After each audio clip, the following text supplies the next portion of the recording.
40 días, 40 noches. En la cima del monte Sinaí, Moisés no está solo recibiendo mandamientos morales, está recibiendo algo más extraordinario: los planos arquitectónicos del edificio más sagrado que jamás se haya construido.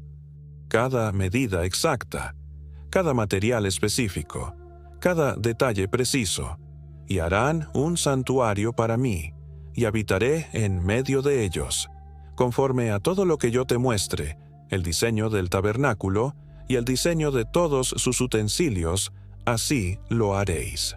¿Por qué Dios fue tan específico? ¿Por qué cada codo, cada color, cada elemento importaba tanto que no podía haber variaciones? ¿Era el tabernáculo simplemente un lugar de adoración o algo completamente diferente? ¿Un mapa espiritual del cosmos? ¿Un modelo a escala del cielo? ¿O tal vez una tecnología sagrada cuyo propósito apenas estamos comenzando a entender? En este episodio de El Código Sagrado, vamos a explorar el edificio más misterioso del Antiguo Testamento. Un santuario que se podía desarmar y transportar, pero que contenía secretos que han fascinado a arquitectos, teólogos, místicos y hasta físicos cuánticos. ¿Estás listo para descubrir qué se esconde detrás de las cortinas del lugar santísimo? Todo comienza con un problema imposible: 1 millón de israelitas en el desierto, pueblo nómada, sin ciudad fija, sin templo permanente, pero Dios quiere habitar entre ellos. La solución: un santuario portátil, un edificio que pueda desmontarse, transportarse y reconstruirse perfectamente cada vez. Pero aquí está lo extraordinario. Dios no le dice a Moisés: construye algo bonito para mí. Le muestra un diseño específico, un plano detallado, una réplica exacta de algo que existe en otro lugar. Mira y hazlos conforme al modelo que te ha sido mostrado en el monte. ¿El modelo de qué? ¿Qué vio Moisés en esa montaña? Porque según el libro de Hebreos, los sacerdotes del tabernáculo sirven a lo que es figura y sombra de las cosas celestiales. ¿Figura y sombra de qué cosas celestiales exactamente? ¿Era el tabernáculo una copia terrenal de un templo cósmico? ¿Un modelo a escala del trono de Dios? ¿Un mapa tridimensional del universo espiritual? ¿O tal vez algo aún más extraordinario? Imagina que eres un israelita común acercándote al tabernáculo por primera vez. Lo primero que ves es una muralla de cortinas blancas, lino fino, inmaculado, un rectángulo perfecto de 100 codos por 50 codos, una sola entrada, al oriente, hacia el sol naciente. Cruzas el umbral y entras al atrio exterior. Lo primero que encuentras es algo que te detiene inmediatamente: el altar de holocaustos, bronce y acacia, fuego que nunca se apaga, sangre de sacrificios, el aroma de carne quemada elevándose hacia el cielo. ¿Por qué lo primero que encuentras al acercarte a Dios es un altar de muerte? ¿Por qué no puede haber acceso a lo sagrado sin pasar por el sacrificio? ¿Qué ley cósmica está representada aquí? Avanzas y encuentras la fuente de bronce. Agua para lavamiento. Los sacerdotes se purifican aquí antes de entrar al lugar santo. ¿Por qué el agua después del fuego? ¿Por qué el lavamiento después del sacrificio? ¿Qué proceso espiritual está siendo modelado físicamente? Pero esto es solo el atrio. El verdadero misterio comienza cuando cruzas la entrada del tabernáculo mismo. Entras al lugar santo. Inmediatamente te golpea algo: la diferencia de luz. Afuera, la luz del sol. Adentro, una iluminación completamente diferente. A tu derecha, el candelabro de oro. 7 brazos, 7 lámparas. Aceite puro de oliva. Llama que nunca se extingue. ¿Por qué 7 brazos exactamente? ¿Por qué esta configuración específica? Los cabalistas han especulado durante siglos que el candelabro representa el árbol de la vida. Los 7 brazos corresponden a los 7 chakras, las 7 dimensiones de la realidad espiritual. ¿Casualidad o conocimiento codificado? A tu izquierda, la mesa de los panes de la proposición. 12 panes, renovados cada sábado, representando las 12 tribus de Israel. ¿Por qué panes específicamente? ¿Por qué 12? ¿Por qué renovados semanalmente?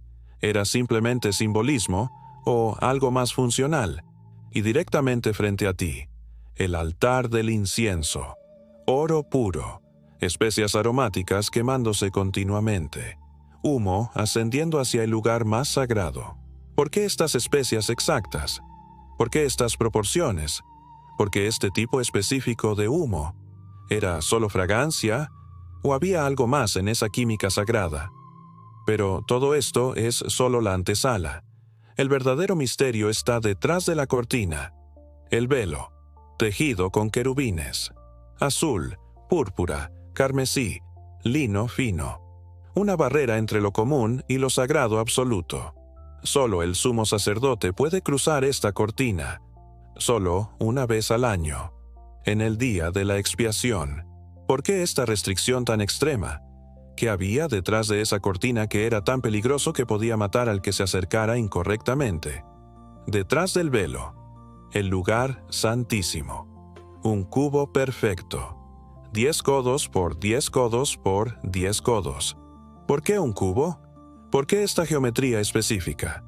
En el centro, el arca del pacto, madera de acacia cubierta de oro puro, contenía las tablas de la ley, la vara de Aarón que reverdeció y un recipiente de maná. ¿Por qué estos 3 objetos específicos? ¿Qué representaban juntos? Sobre el arca, el propiciatorio, oro puro, 2 querubines con alas extendidas, mirándose cara a cara. Y aquí está el detalle más extraordinario. Allí me encontraré contigo y hablaré contigo de sobre el propiciatorio de entre los 2 querubines. ¿Qué pasaba entre esos 2 querubines? ¿Qué fenómeno ocurría allí que permitía la comunicación directa entre lo divino y lo humano? Ahora, pausa aquí.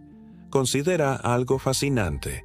Los físicos cuánticos han descubierto que cuando 2 partículas están entrelazadas, pueden comunicarse instantáneamente a través de cualquier distancia.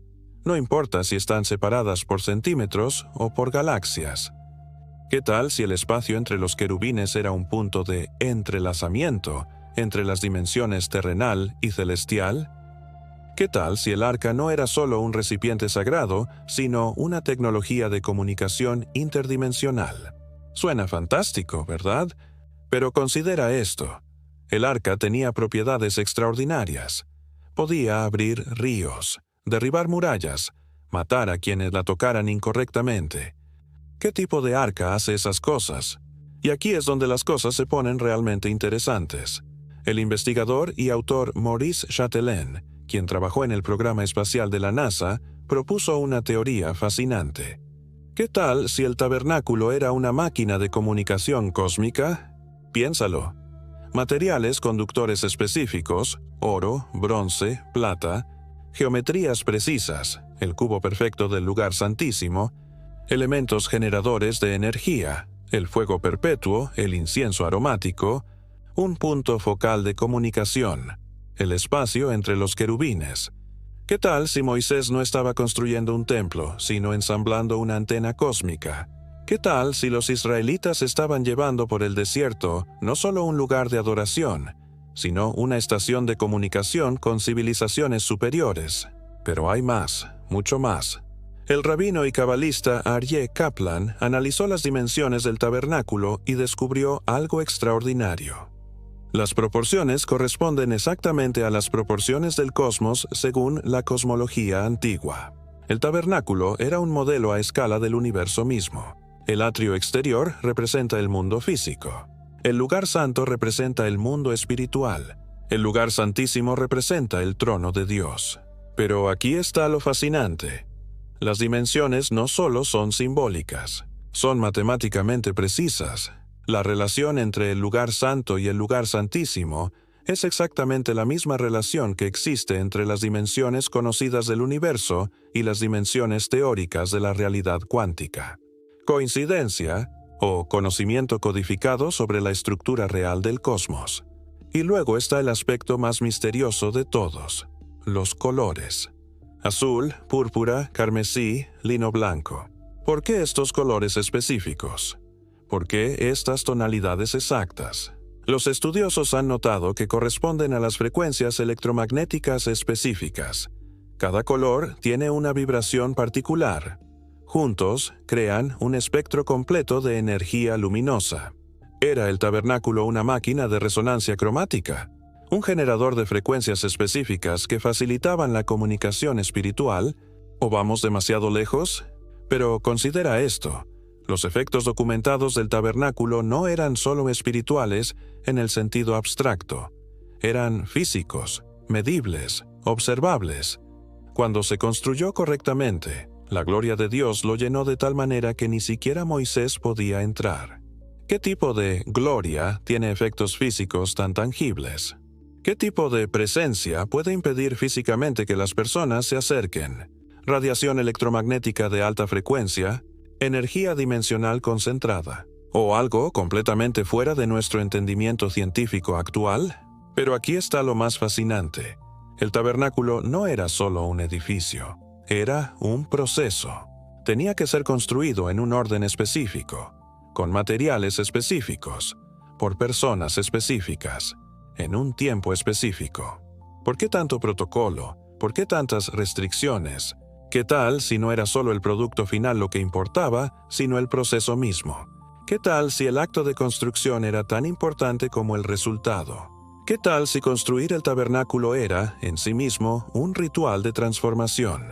Un proceso de sintonización que preparaba a la comunidad para ser receptáculo de algo trascendente? Y aquí es donde la ciencia moderna y la espiritualidad antigua se encuentran de manera extraordinaria. Los físicos cuánticos han descubierto que el acto de observación afecta la realidad. La intención consciente puede influir en los resultados de experimentos. ¿Qué tal si el tabernáculo era una aplicación práctica de este principio?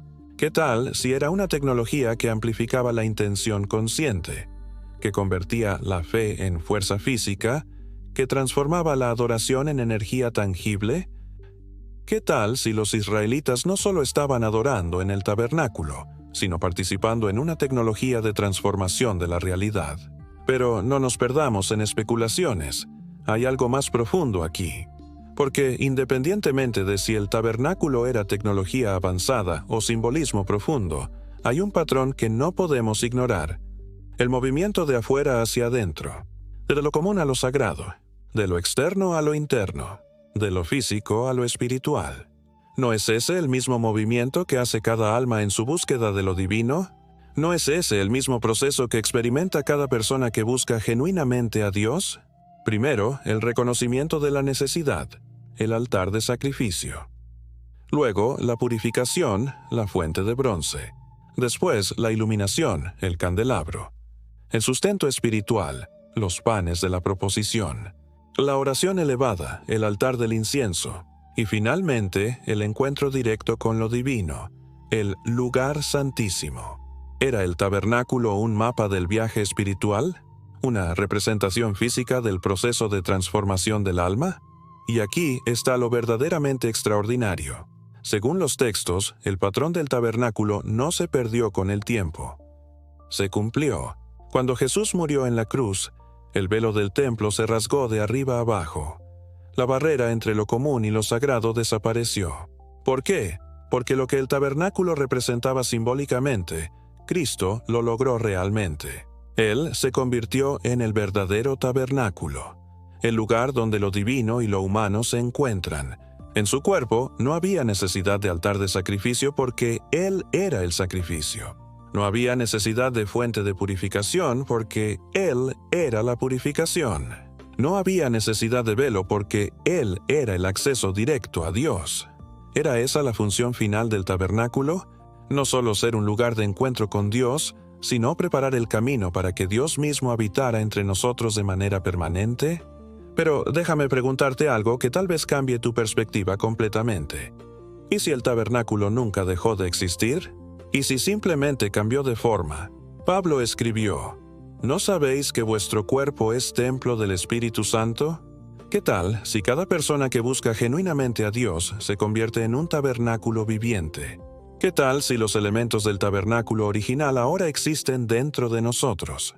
El altar del sacrificio, la entrega del ego, la fuente de purificación, la limpieza del corazón, el lugar santo, la mente renovada, el lugar santísimo, el espíritu conectado directamente con Dios.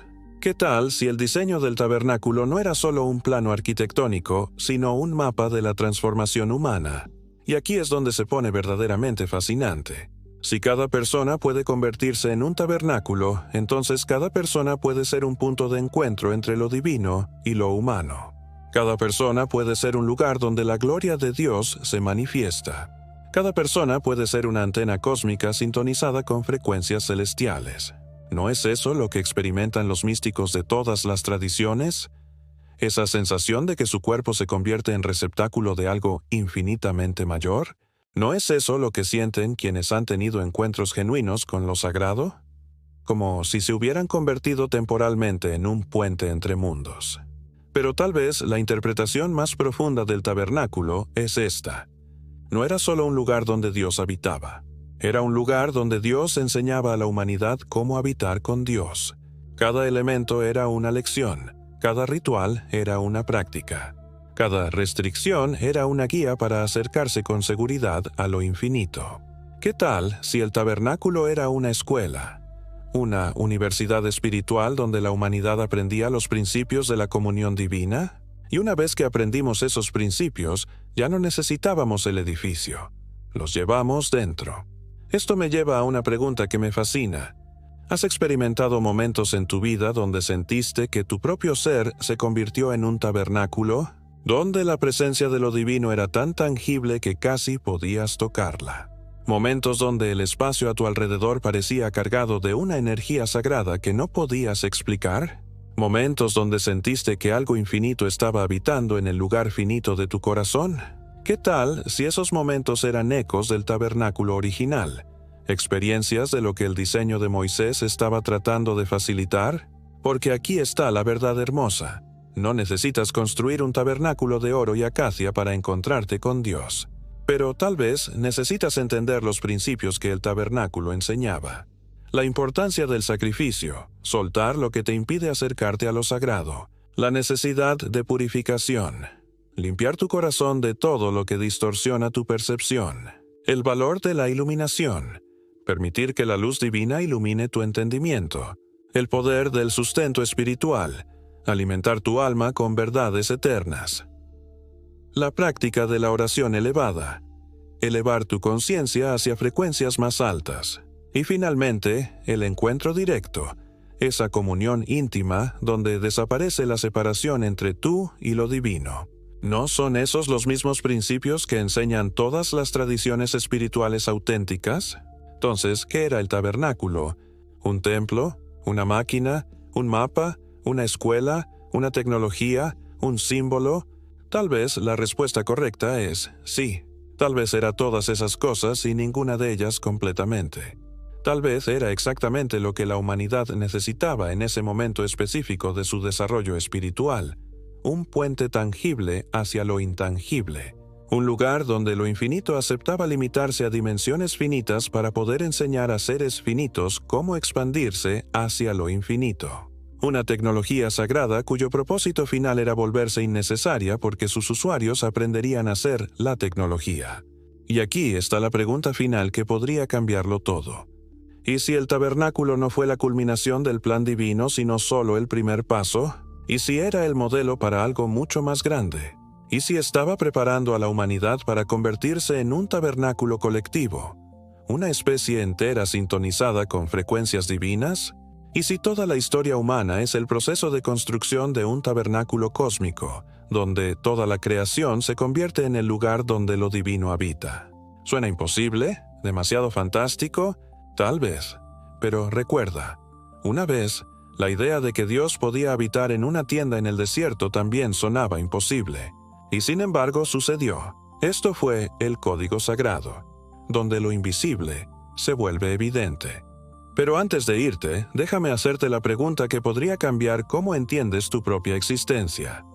¿Y si tu vida entera es la construcción de un tabernáculo personal? ¿Y si cada experiencia, Cada desafío, cada momento de crecimiento es un material de construcción para crear el espacio perfecto donde lo divino pueda habitar en ti. Y si las medidas exactas que necesitas no son codos de madera y oro, sino virtudes específicas, frecuencias emocionales precisas y niveles de conciencia cuidadosamente calibrados. Y si el día que completes tu tabernáculo interno, experimentarás lo que Moisés experimentó, la gloria de Dios tan tangible que transformará no solo tu vida, sino la vida de todos los que se acerquen a ti. ¿Qué tal si ya estás más cerca de completar tu tabernáculo de lo que imaginas? Para quienes aman descubrir lo oculto en lo sagrado, ¿qué elementos del tabernáculo reconoces ya operando en tu vida espiritual? ¿Cuáles aún necesitas construir?